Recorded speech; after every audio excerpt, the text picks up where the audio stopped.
Thank you, Mr. Chairman. Let me just try to tell the story the way I see it unfolding.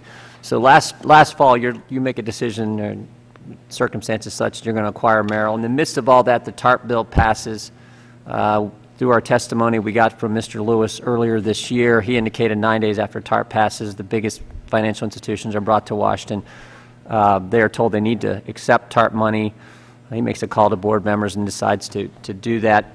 In the midst of all this last fall, you look to exercise the MAC to, in my judgment, put more pressure on Merrill because you see they're losing more than you initially thought.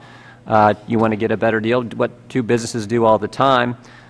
The government said no to that. In fact, based on testimony we've heard, even though Mr. Moynihan, in answering the Chairman's question, said differently, and based on what we've heard, there was some kind of at least subtle pressure placed on Bank of America to go through with the deal. In fact, we have the letter from Attorney General Cuomo which suggests that, says that Mr. Lewis and the board would be gone if, in fact, they did not follow through on the Merrill deal. You sought assurances, as Mr.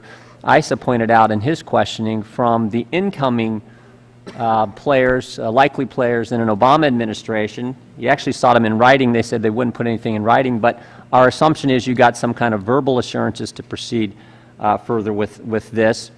So let me just ask a couple questions. Is that in fact the case, that you received assurances in some form other than writing from the likely folks to be involved in the Obama administration at the Treasury Department, that if in fact things got worse, they would be there with additional TARP dollars to help Bank of America? And we can go right down the list, and I'd like a yes or no to that if we could. Mr. Moynihan, we'll start with you.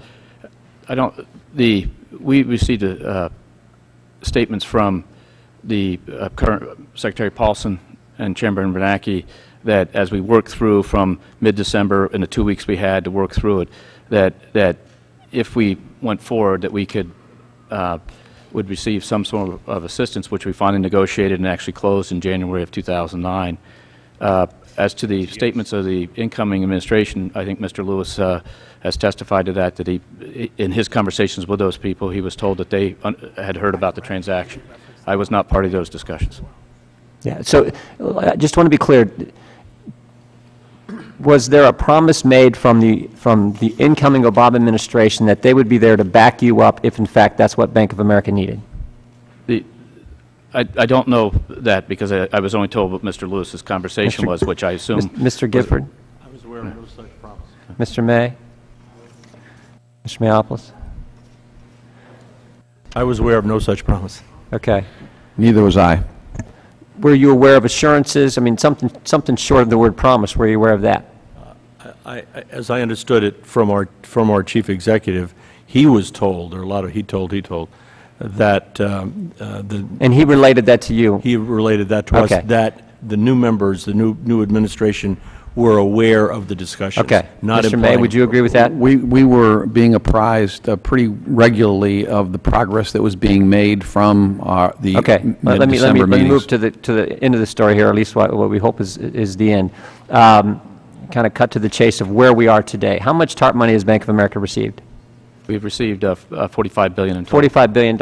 And what is your cash position today? You've said, all of you said this was a good deal. It's worked out for the shareholders. You know, wonderful apple pie. God bless America. The whole thing. So, what's your cash position today? Our cash position is in excess of around $150 to $200 billion.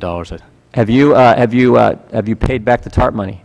We have not paid it back yet. We've been clear that our goal is to pay it back as soon as possible. And why haven't you paid it back, Mr. Moynihan? As last week they issued a series, the federal government issued a series of requirements to pay it back, and we're looking at those. Have you asked the federal government to pay it back? Yes or no? It's not. Have you got permission? I mean, what's preventing you? You got a $150 billion cash, positive cash position, and you owe the taxpayers of this country $45 billion. Why hasn't it been paid back? As you could look at the guidelines, it takes a series of steps and a series of requests and answers. If you could, would you pay it back? If we could, yes, we would pay it back. We've been clear with our intention to pay it back as soon as possible. And is there, in your judgment, are there hindrances or obstacles that the Obama administration is putting in place that are preventing you from paying it back?